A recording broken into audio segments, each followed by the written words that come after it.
Good afternoon everyone, Colton here from E39 Source. Today I will be showing you how to retrofit E39 Titan line trim into your non-M5 E39. Now, you will notice right off the bat that this trim is not perfect. Yes, I bought it used. Most of it isn't going to bother me, but I will replace parts of it in the future. Most of it's in decent condition. The center console is in decent condition. There are a few imperfections in it.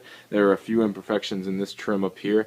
This trim, as you note right here, I bought a replacement piece. This trim, it's not going in. Before I get started with this, for those of you who have been following me, you'll note that this door is different. Yes, a few of you asked what I was doing removing the inter door panel when I did the headliner video. Well, check this out. This is actually a replacement door. This came off a 98 528, I believe, and as you can see, I now have a working window on this side. So, yes, I now have 4 working windows that go down fully, go up. Going up is always a good thing, and then the sunroof also works as it always has. So there you go. All my windows work now, and let's go ahead, rip this old wood trim out of here. I'm going to go ahead and start with the easy things. Let's go ahead, open this up, remove this trim piece, and that trim piece over there. What you're going to need to do for these trim pieces is either just use your hands or use a screwdriver with some electrical tape wrapped around it. Use it as a pry tool. Wrap electrical tape around it so you don't scratch up your trim and your interior and stuff like that. Just be very careful. Go ahead, remove these trim pieces. Once you remove the knob for the MID, you can remove it by taking a Torx screwdriver, putting it in that hole right there, twisting a Torx screw to the left about, I would say, 45 degrees, and then pulling the MID out. You can stick a little pry tool behind that side of the MID and just pull it out.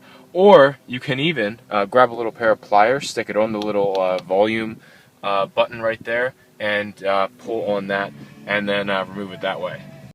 The size of that Torx bit for the MID is T6, by the way, for reference. After you remove the MID, you're going to remove these 2 Allen keys right here, and then once you remove those, you can go ahead, pull your business class CD player out. The next thing you need to do is remove these 2 tiny little pins here. Be very careful not to lose your little springs, because what you're going to do is you're going to push this little pin out toward the side of the car on the right hand side and the other way on the driver's side. Now, once you remove this pin, this spring is going to be loose. Don't lose it. Go ahead, push the pin out this side and use a tiny pair of pliers to retrieve it. Save both the pin and the screw, and go ahead, remove this piece of trim right here. Once you get that off, we can go ahead and move on to the door panels.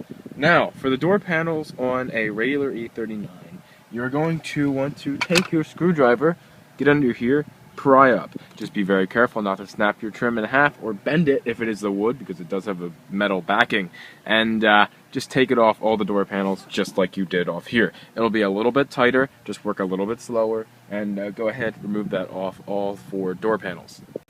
Once you get all of your door trim removed, it should look just like this on all 4 doors. Now we can go ahead, start work on our center console.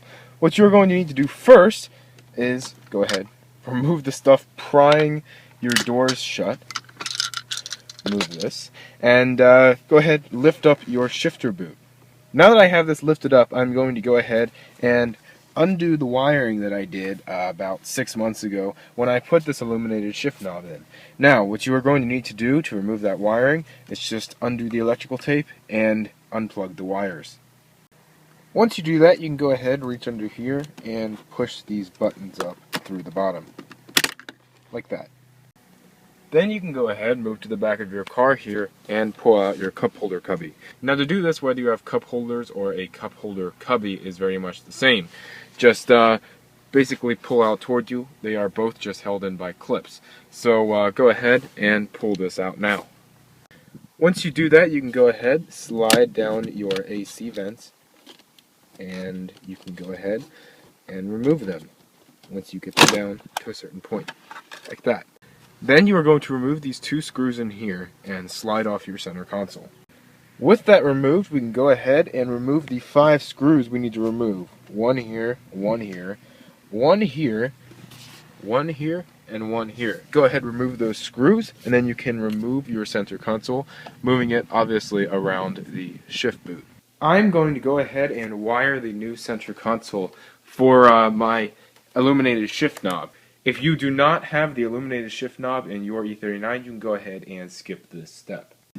Once you go ahead and get all your wires back in place, rewired, and your center console back screwed into place, you can go ahead, lower your shift boot, put in your ashtray, and put your buttons back into place. The buttons just plug in and then push straight back down.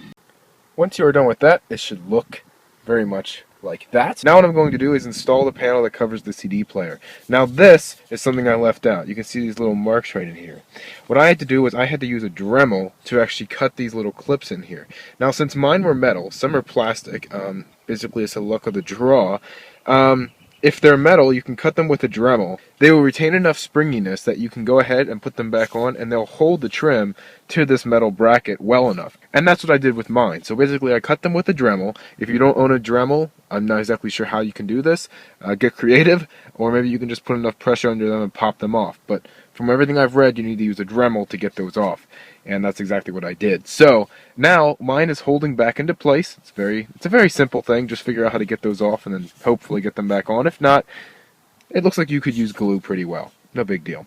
So now we can go ahead and stick this back into place. Now what we need to do is we need to stick these pins back in and then stick the springs underneath. Now I'm not going to be able to film any of this.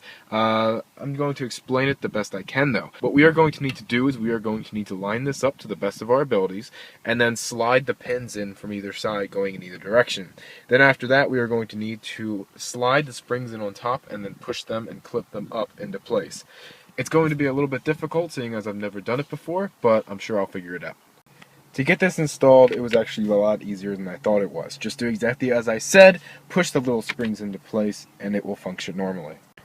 Now we can go ahead and put our door trim back into place. Pretty simple, just go ahead, push it into place, and make sure it's clipped in to the best of your ability.